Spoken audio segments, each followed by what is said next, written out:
Hello everyone, Nigel the Review, Nigel's Model Bench. Welcome back, part 6 now of the build of this lovely little kit from Airfix. This is the 1/72nd scale Lancaster B.III Dambuster, and what a nice little kit it is. I must be honest, it's much nicer than the Revell. It goes together a lot nicer, and the plastic is also a lot nicer. But we've got a few little bits and pieces to clean up here. So it's been about 24-30 hours since the end of part 5, where we got all this fuselage glued together, and as you can see, this black mess here, this is super glue, and the glue I use is this one here. This is VMS Flexi 5K black thin, and this is the glue I use as a filler and also for some assembly. And the beauty of it is, as we all know, you get your normal sort of off the shelf, no nonsense super glues and stuff, and they're very good, they're very quick acting, and they work very, very well, but they do become very, very brittle, so they will crack and everything. So I wouldn't recommend them for sort of total assembly like this, because they can become brittle and crack. Ask me how I know. This stuff is quite flexible, so it doesn't sort of dry that rock hard crystalline structure. It sort of dries very much like a piece of nylon, or a piece of acrylic, should I say. It sort of dries like that, so it's not, I mean, this is quite brittle and it will snap the same as this, but it allows some flexibility, whereas if this was made of pure cyanacrylate, you wouldn't be able to flex it at all. You wouldn't be able to look at it. So, and if you haven't seen already, go and have a look at Plastic Monkey's channel. He's building a 1/30, well, he was building a 1/32nd scale Dauntless, and the one with the clear fuselage halves. I've got that kit myself, and he actually put some super glue on, sprayed some activator, and the clear fuselage shattered. So I've seen similar happen to me. If you go and look at my tar hay build, it happened to me on one of the clear parts, but I don't think I used activator. I think it was just the super glue. It just all splintered through and cracked it all up. Very strange. Anyway, enough waffling. So this is the black super glue, and I've put that on there. Basically what's happened is, because of the way this model is designed, you don't put this cap in afterwards, it goes in first. And it was an awful fit, and if you remember, I shimmed it all up to make it fit. And on this side, it was just slightly low. So I put some super glue in there because I had some sat here. What I do, I decant my super glue onto an old Pringles lid. The orange lid is just there to help see it if it's clear. And then basically what we can do is come in with a sander. And this is a sort of worn out 400 grit Infini. Use a hard sander, don't use a sponge, and then you can just go over the top and knock your super glue over. You can just go over the top and just gently sand it until you get a rough idea of where you're going, and if it's low or high anywhere, then there you go.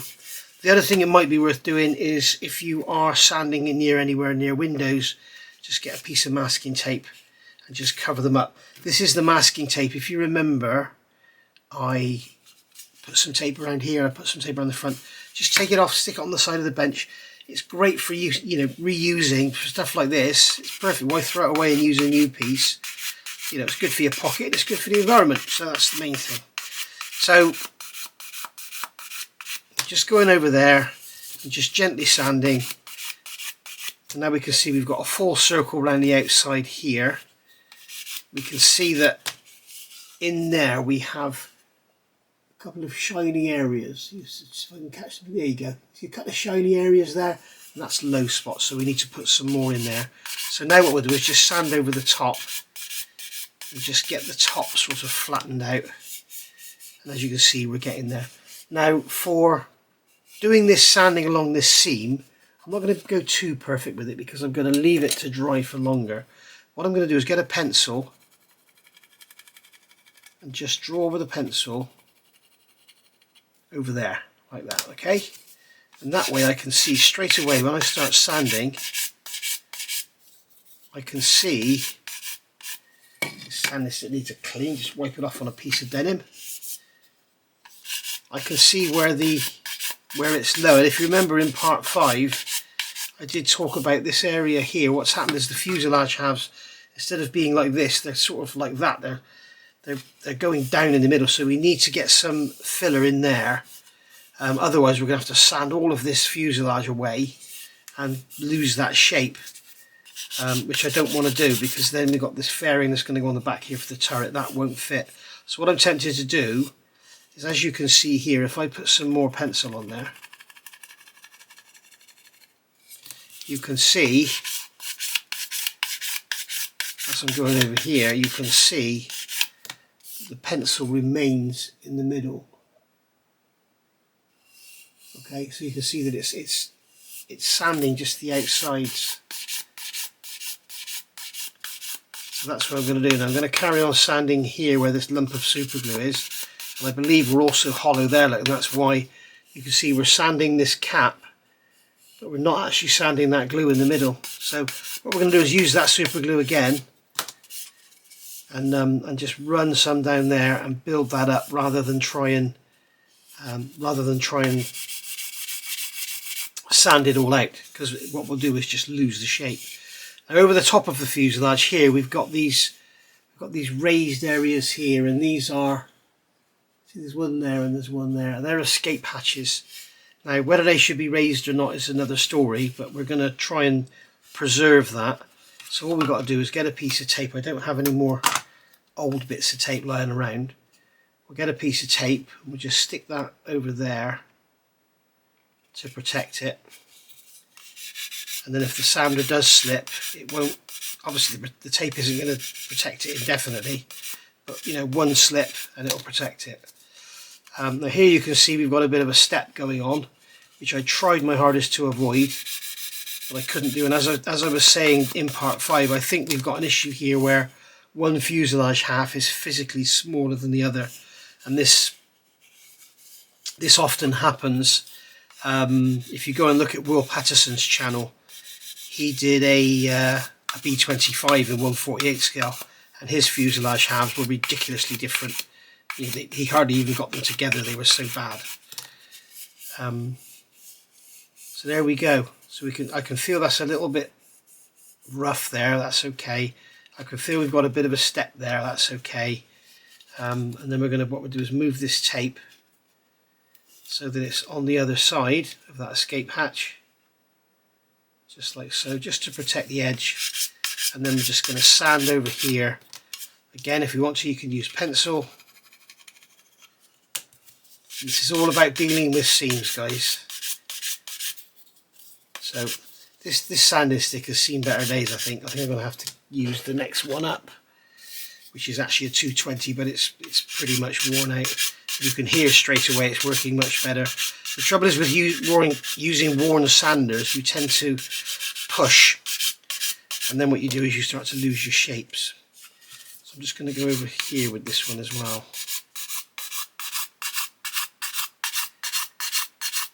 What I want to do is remove any high spots, and the trouble is if your sander is worn, what it will do is it will push around the high spots rather than just take them off. Can't think of a good way to describe it. So we'll put that tape there to protect that one. We'll just go across there. Now, if you're new to the channel, this is the current build going on. We've also got a 1/32 scale Douglas A20 build going on, which is in 1/32 scale. We've got a 1/32 scale Border Models Lancaster, which we've been working on for over a year, and that one's slowly coming together. And something else I'm about to start is in the Masters of the Air series coming to Apple TV. I am going to be starting a double build of B-17s, one in 48 scale and one in 72nd scale. The 72nd scale is the Revell B-17F, and the 48 scale is a Hong Kong Models B-17F. So that'll be quite interesting if you want to come watch those. They won't be beginners builds as such, but they will be novice builds. We will be covering stuff like this. You can see here, you know, we have a sprue nib there, which is a high spot, and I want to knock that off rather than be, you know, pansying around it. I want to get it sanded off. I don't want to be messing around, as it were. So there we are. I'm not worried about dust inside at the moment. If it was a really complex model, I might be a bit more concerned. I'm not really worried about that at the moment. It will be easy to clean out. Okay, so you can see there we've got a bit of a step. I really tried to avoid these steps going down, but just kept wanting to have a step there. Really didn't want to know. I mean, here we've got a terrible problem which we'll deal with in a second, but it's not terrible, it's doable, but it just means a bit of work. So so there we are. So that's that roughed out.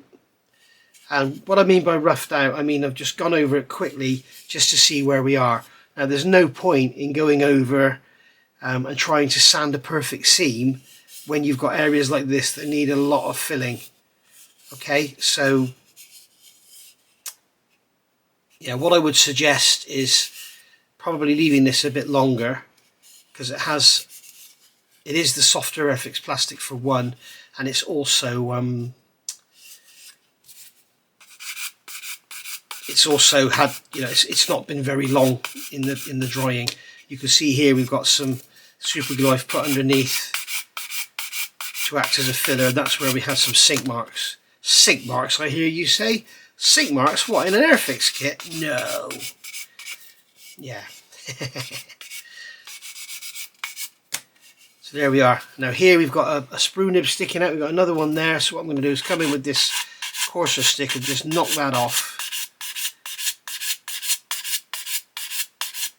If you notice, I'm not ploughing into it and raising loads of heat and everything.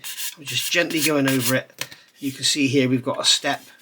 Again, it's like this side of the fuselage is smaller than the other side, so the port is smaller than the starboard by the look of it.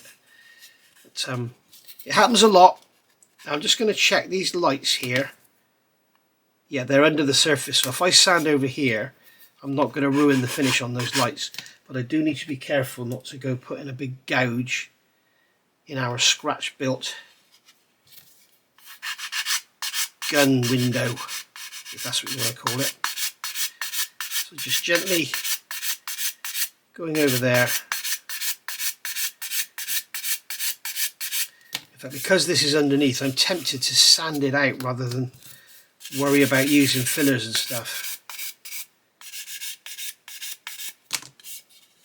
I think we probably will use some fillers and stuff because we have got a bit of a step there. Right, now here, I don't know if you're going to be able to see this, it's going to be very difficult to show you.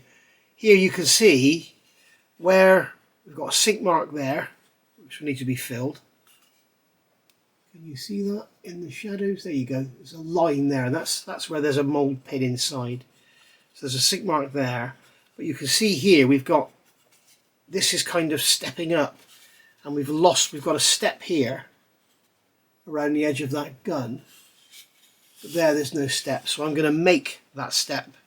What I'm going to do is come in with a knife. You don't have to do this if you're new to the hobby, you don't feel up to it, don't worry about it. It's underneath. And what I'm going to do is just gently scrape away some of this plastic up to that line, just to try and retrieve some of that raised area.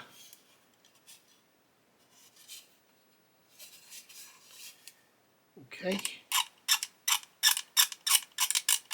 You can see there's quite a step there. We can scrape away until that step disappears.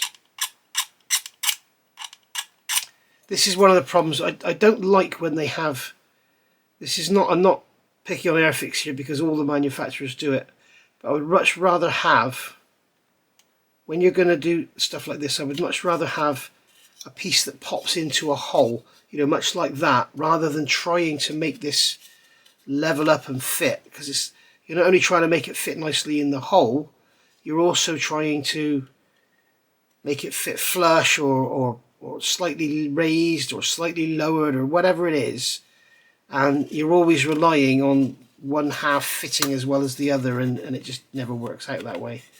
So we've gone around there now and we've basically roughed that out. And we now have, as you can see, roughly, we have a bit of a step all the way around, so it's going to look a lot better. Then we can come in with our coarse stick and just blend everything in. As you can see, this side is tiny in comparison to that side.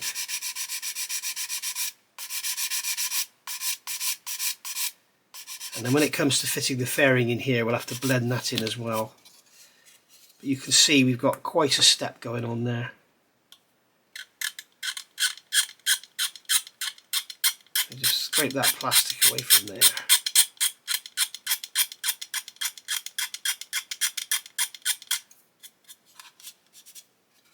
And we can re-establish that around there.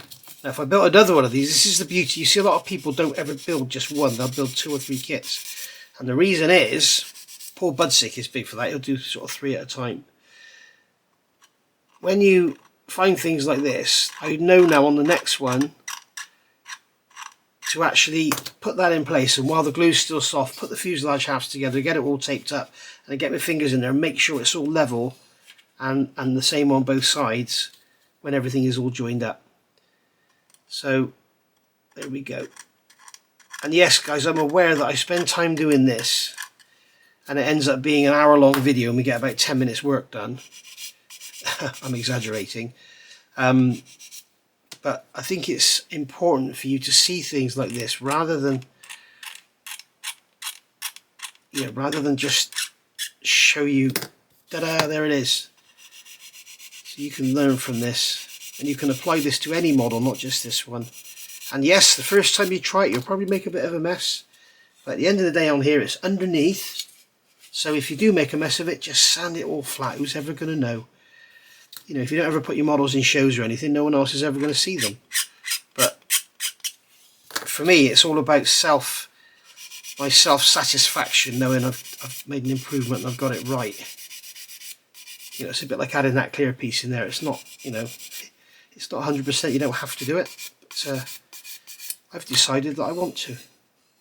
So there we are. So we're going to fill that sink mark, and then we'll get all this blended out. And as you can see, we've got our step back on there all the way around. So I'm happy with that. We could probably do with taking a bit more out of there, but I'm not going to do it all on camera. Otherwise, as I say, we'll have an hour-long video of me bloody scraping plastic. And that will not be good, would it? Right. See you in a sec. Right, so one more bit of sanding I just want to show you here, guys, is this on the front here. You can see there is a step. This side is longer than this side. As I said, this one is bigger than this one.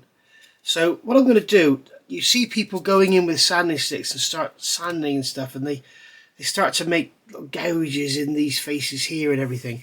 So what I'm going to do, just to protect that, is get a piece of masking tape and just lay this down. I would recommend using new tape for this so that it sticks well. And what that's going to do is just protect that edge. And then, if you are new to the hobby, just to give yourself a bit of a guide, put a piece of masking tape over the low side. Okay? I'm going to get a new piece because that is about as much use as a piece of masking tape as a chocolate fire guard. Right. So now what we can do is come along here and sand. I'm going to try and do this so you can see what I'm doing. Sand on here with a nice hard flat stick and just keep it nice and square on the surface. And the reason we got the tape there is to stop me sanding too much away. And then when I've gone almost through the tape, as you can see here,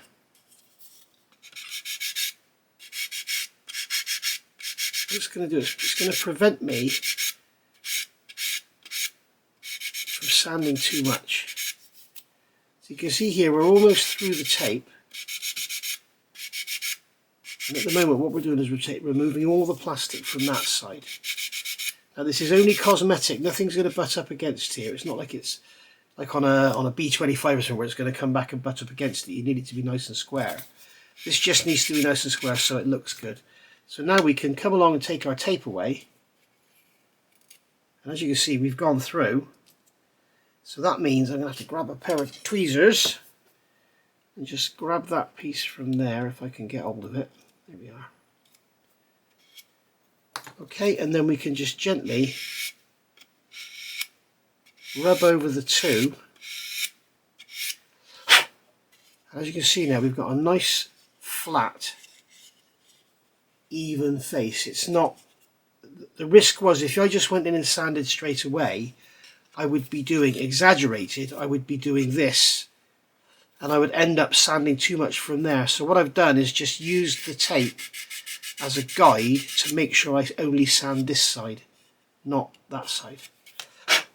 And this tape here is to protect these ledges, because whenever you sand, you've got these corners and they will dig in, and what you would end up with is this would come along here, and exaggerated, you'd end up with it going like that. You'd have an undercut in there. So now we can remove that tape because we've done our job. Or what we could do is get some wider tape. You may not have all these masking tapes, don't worry about it. If you're just going to buy one roll of masking tape, get the 10, because you can always make up the extra width if you need more width. And if you want narrower, you can cut it into narrower strips. So we get a piece like that. Okay, and then we'll get a piece over the front here, and this will just protect the inside from any stray fingers or anything. And you know, it just makes sure you don't cover the edges where you want to fill and sand. But it just keeps it down. Like I said, you don't need to worry about it really, but I guess prevention is better than cure. So what we're going to have to do now is put some more in here, put some more down there, all down there, and let that dry, and we'll sand it back. Okay, and then we'll do some more sanding down here. That's the wrong stick. We'll do some more sanding down here just to get this all squared up. Get rid of the undulations that I've put in there with the knife. We're also going to have to go and do some rescribing. That's frightening to a lot of people, but don't worry about it, it's not bad. I'll show you how it's done, or how I do it, not how it's done. Be careful using this how-to and how it's done and this is the way, because there's more than one way of doing a job, and the way I do it may not be the way that somebody else does it. But if you want to follow along with me and you want to do it the way I do it, then you should get the same results as me, yeah? There we go. So, happy with that. The other thing we can do, because this plate does seem to be on a bit of an angle, what we can do is take our 400 grit and just sand away some of this side, just to make it kind of match the other side. And you can see I'm sanding the clear part, that's not an issue, don't worry.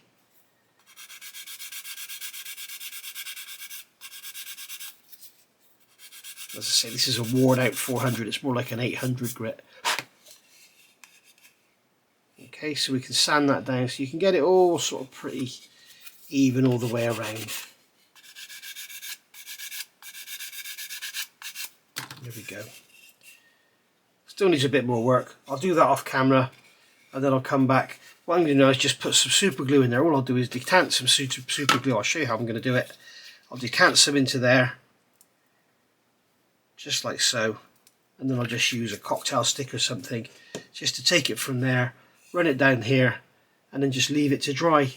And then once it's dry, we'll roughly sand it, and then we're just going to leave the seam unfinished because we're going to get on with our wheelbase, and we're going to leave all this for a few days and let it shrink back, because we do not want any ghost seams reappearing. The other thing I was saying earlier, I just want to very quickly show you, as I said, this is becoming the Lancaster channel.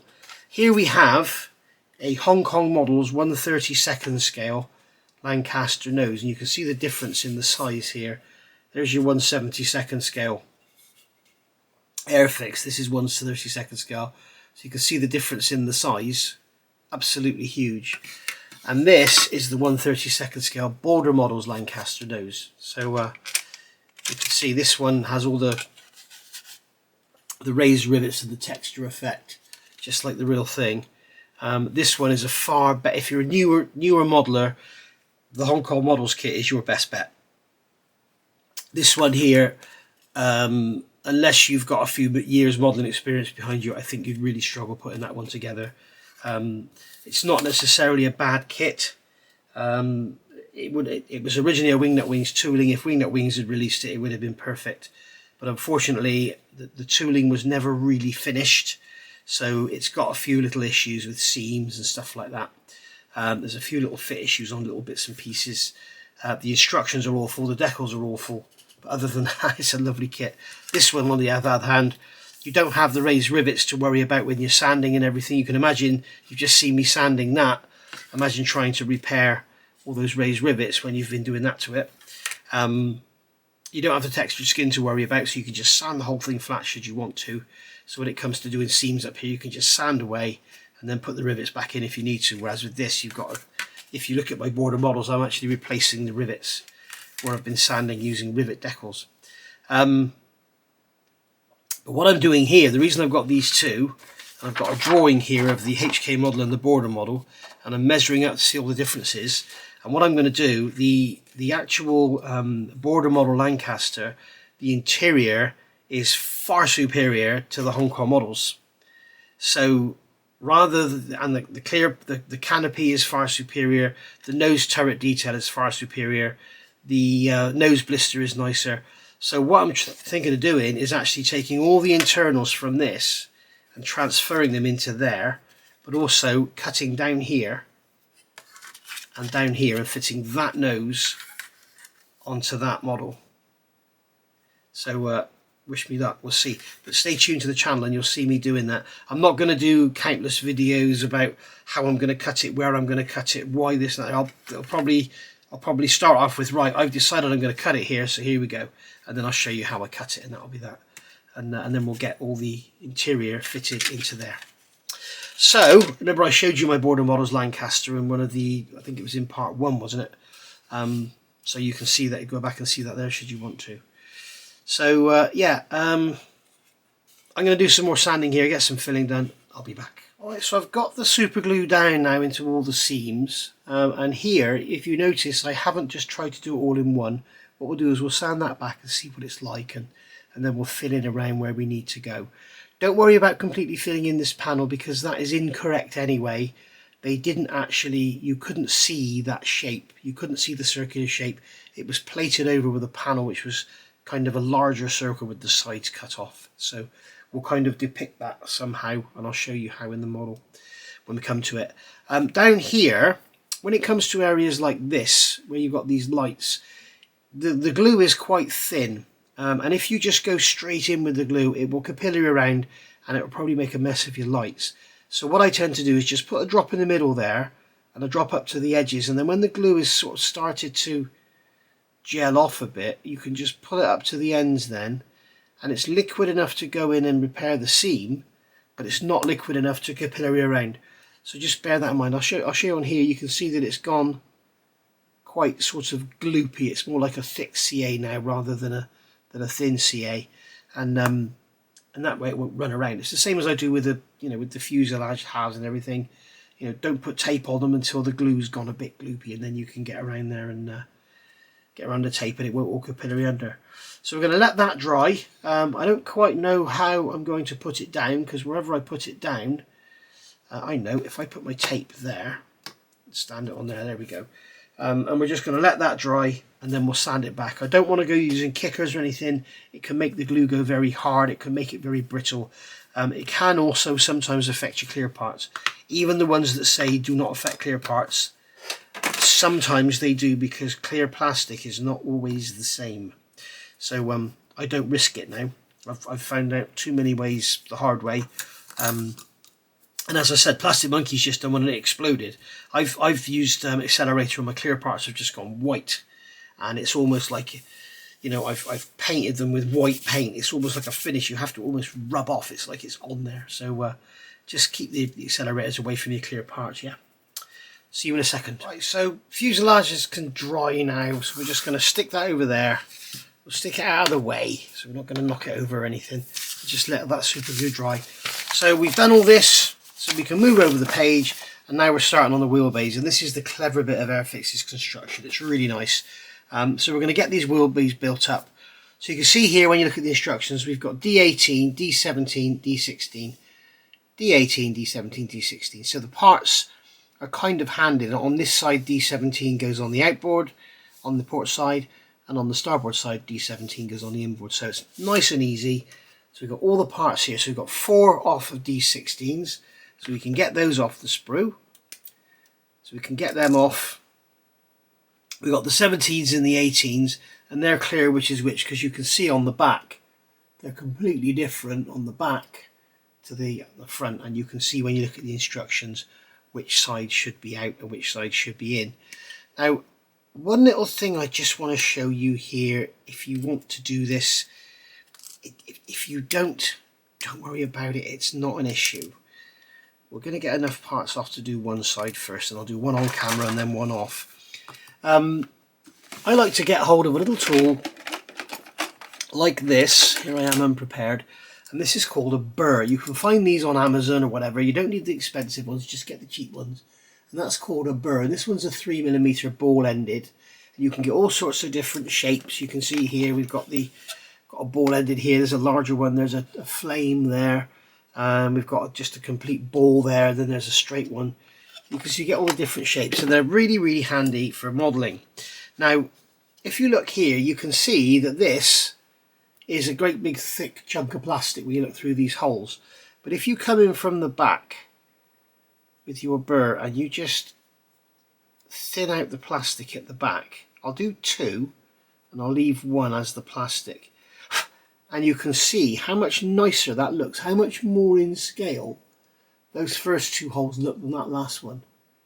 See, the last one's got this, even got a bit of flash in it as well. Look. It's a great big chunky hole. Ooh, misses. And then here we have a nice thinned out area.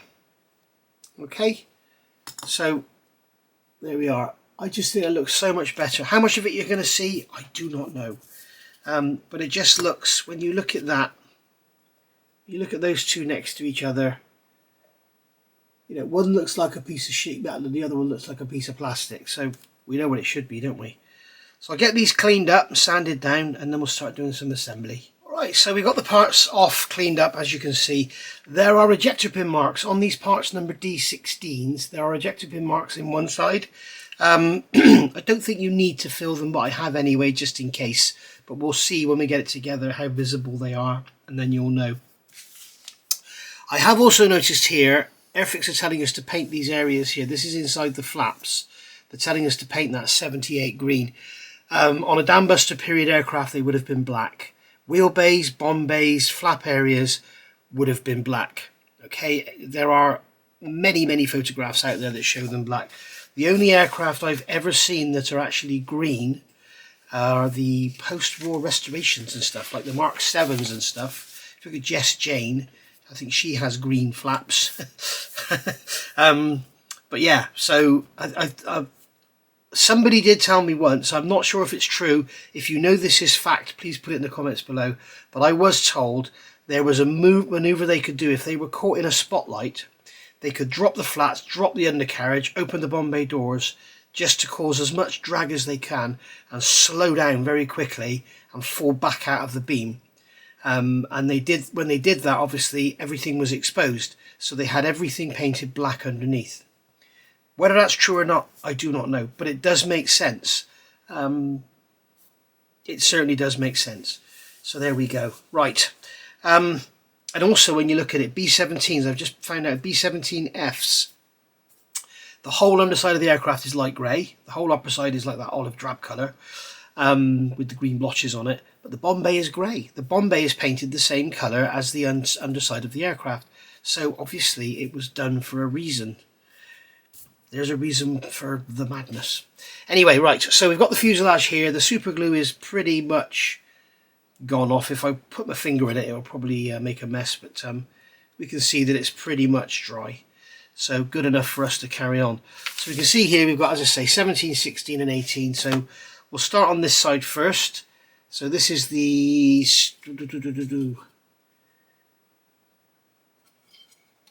starboard side, that's right. We'll do the starboard side first. So we've got a 17, which is that one there. So that one's going into the wing, and it's got this, so it's going to go in with these tabs here.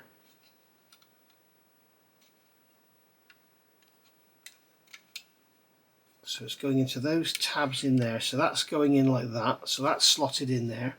And as you can see, we've got the nice pretty side here facing into the wheel bay, and we've got the side with the horrible moulding and everything on the outside. Okay, so that's in like that. Now we've also got a bit of sprue nib still on there, so I'm just going to take that off a second. Sorry, just check the others quickly. Little tiny bits of sprue nib and stuff, you really want to make sure they're all gone, because it's stuff like that that will give you problems when you come to fit your wings. So we will put that back in there. So that's going to go into there, and then this part is going to slot into there. So you can see it's all nice and flexible, not at all brittle, which is nice. So there we are. So we look up in the wheel bay, we'll see that nice side, not that side. Okay. So now we can 16. So we've got 2 of these. So if we have the ejector pin marks facing inwards, I don't think we're going to see them anyway. So that's going to go into there, and that fits in there beautifully. And then that one is just going to fall out of there. That one's going to pop into there like that at the back. Where's my tweezers? I'll just use tweezers so you can see what I'm doing. As you can see, that flops in there. And that's one of the advantages, if there is an advantage to this Airfix soft plastic, it's all quite flexible. So we'll have that in there like that. And then we'll pop the back one into that slot there. Like so.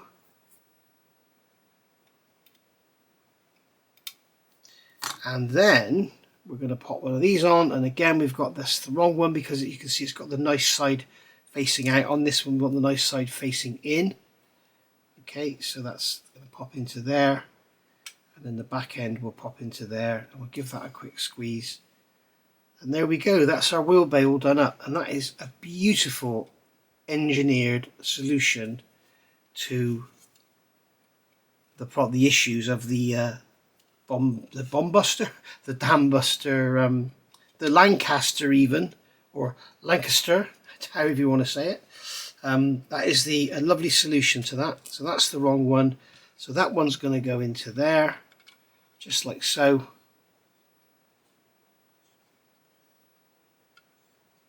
Just so that I have actually cleaned these up because they have mould seams on them. And then that one's going to go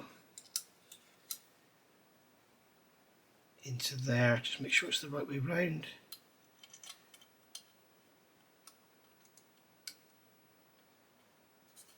As you can see, it's all sort of fighting against each other now. I'll tell you what, I'll do this one off camera because you've already seen me do one. And I'll be back, and then we'll put some glue on there. Alright, so they're all together, so we can just apply some cement now. And as we can see, that one has decided to just pop its head out. So I think what I'll do is just cement these at the back first. And then we'll get it all together and go from there.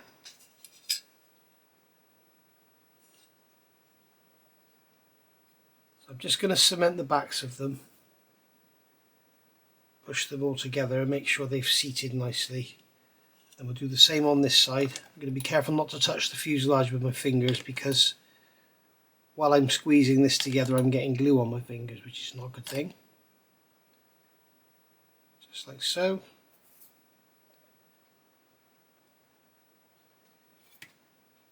And there we are. So that's all gone together nicely. Very fragile, the ends here, so be very careful with these ends of these spars. They will snap off really easily. Okay, so that's gone together, and that is a lovely way of doing it, because now we can get in there and paint everything black from all angles, rather than trying to get into a wheel bay which you build up inside the wing, which is always a problem with the Lancaster, getting onto all these backs of these ribs and everything. But all this is going to be black. And then the areas either side, so when you look in you're going to see green on the wings here and here. You would actually see fuel tanks, to be honest, but we're not going to worry about that. The border model Wingnut Wings kit actually has fuel tanks in it. Well, they have the ends there so that you can see the ends of the fuel tanks when you look, which is very nice. Just get some cement into this one as well. Let it capillary around. Get a nice strong joint. And again, give that a squeeze. And then keep our fingers away from the fuselage. You can see we're getting glue on our fingers. There we go. Notice I'm holding the model in my hand rather than with my fingers because there's glue on the fingers. So you don't want to be getting glue on your model. Okay, so once again we can take our Tamiya tape box, put that down, just slide it forward a bit so it's better balanced. We can just let that dry. If you've got any clamps that size you could clamp it together, but I wouldn't clamp it too hard because you're likely to start breaking things. Something I would actually suggest at this point is get your wings, just trying to see, yeah, get the upper wings. I would seriously suggest getting the upper wings off the sprue. Going to leave some big sprue nibs on there so I don't damage anything. But I just want to check. I've just had a thought while I'm looking at that there now. It could easily be all like this. You know, not that it really matters because the glue will, the plastic will gel anyway, will move around. I'm just going to clean that off of there, clean that off of there. Give that a quick clean up.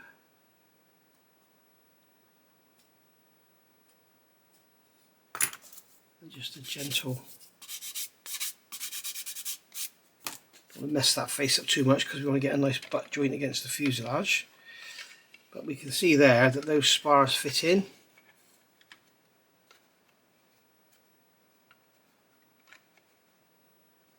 Those spars fit into those slots, everything is fitting as it should. So that's all good. It looks like this wing needs to go in a bit because I've still got some sprue nib on there probably. Let's get that larger stick.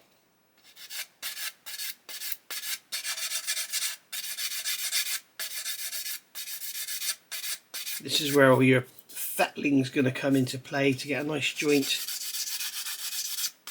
But this here, in reality, from this line back, this was actually a taped joint.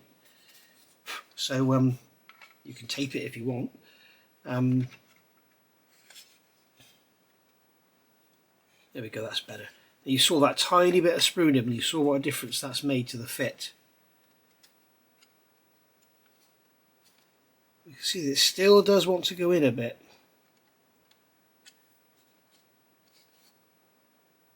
We'll just get the other side off and we'll have a look how that fits. It could be that spar is sort of over one way. Okay, so here you can see I've got the upper wings fitted. Now on this side, it's very, very strange. I don't know if your kit's going to be the same. Have a look. If it is, then great.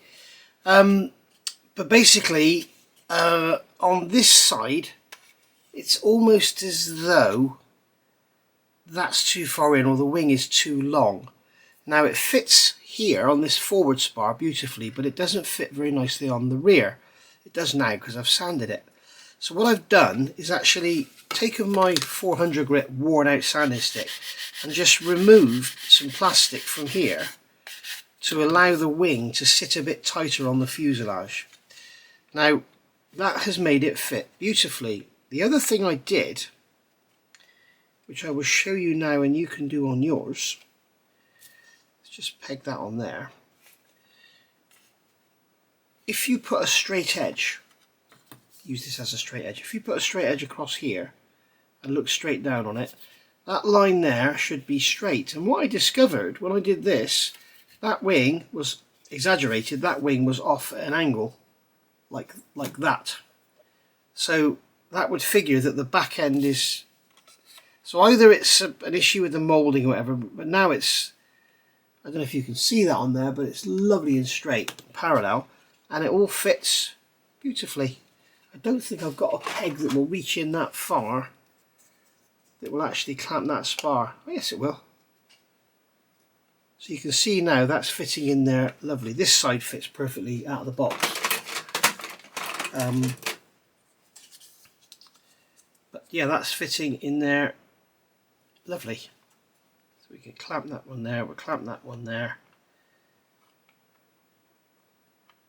There we go. So that is our undercarriage bay all glued up, and it can stay like that until the glue's cured, and that'll make sure that everything stays nice and straight, and it's going to fit when we come to fit the wings, which is the next bit after we do these bulkheads. And so we move on. We've got these two bulkheads here, and as you can see they are both called part number D2, but as you can see here they're different. They've got these little, you've got two little mouldings on them on each one, and they're clearly handed, but they've called them both D2, which is very strange. They actually numbered D2 on the sprue. They're going to put, look, yes, they're both numbered D2. So looking forward here in the instructions, you can see they have those two little nubbins there, and they're inboard. Okay, so obviously this one is going to go on this side. So you've got two little pins on the back. That's just going to go onto there like that. Job done.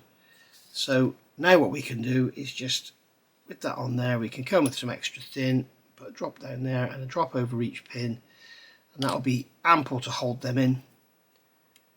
So that can go like that. Make sure you've got them nicely cleaned up, because any flash or anything on there is going to prevent the engine nacelles fitting properly. So there we go. So that's them there now. They are glued in. So again, making sure we don't use our fingertips. I'm just going to return. Look at the fit of those, they're beautiful. I'm just going to return these wings on and clamp them down, and then let that dry. And I think what we'll do, I think we'll call it a day for this video. And what I'm going to do off camera is probably go and do some seam work and get these where's another two pegs, get these fuselage seams sorted, and then what we can do once they're sorted, we can get some, look at doing some painting. There we are. So we can let that dry in that state with it all fitted up. And there we are, looking lovely. So there we go. Right, as I say, I'm going to leave that to dry. I'm probably going to leave this actually for about a week and let this seam sort itself out. As I said, I've got nothing I can show you at the moment. I have got a model, it's all put away. But it's actually the Hong Kong model's Lancaster where I filled the windows.